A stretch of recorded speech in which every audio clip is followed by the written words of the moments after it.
Cyborgia Manifesto. The children of the 80s are the prototypes for upgraded humanity.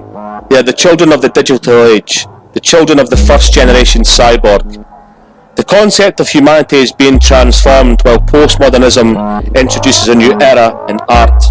Via computers, televisions, cartoons and comic books, my childhood was immersed in images of cyborgs, superheroes and machines from the land of the hyper-real. The essence of the cyborg became my own, and I identified with the concept of such a being, and it has informed my work to date. Hyper-real in an unreal virtual world. Postmodern philosophy focuses heavily on the concept of the hyper-real as immortalised by Jean Baudrillard. This concept informs my research and has led me to other spheres of study, cross-referencing various genres influenced by the philosophy of the hyper-real. My work explores the contemporary inhuman human condition and the aesthetic forms used of sculpture, conceptual drawing, video, VR and installations. The modern world viewed through the cathode ray. Digital surveillance and observations of contemporary society compelled me to explore a dystopian vision. Men are only as good as their technical development allows them to be. George Orwell. Contemporary society explores the perversions of the media.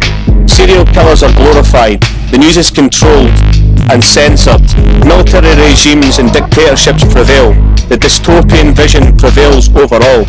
My drawings are created using a continuous line, then worked into to add flesh.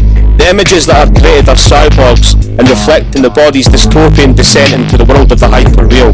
The drawings have a classical style, but flow an expressively twisted dystopian vision of contemporary society.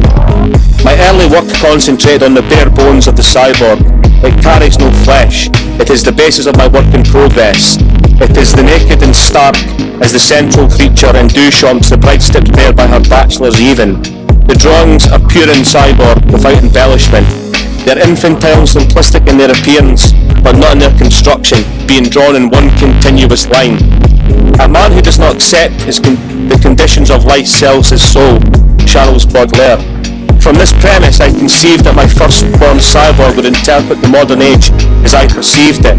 He would grow and evolve through time and influence, and each epoch carries with it the interpreters of that age, and it is in the French symbolist movement of painters, poets and novelists that I find particular empathy.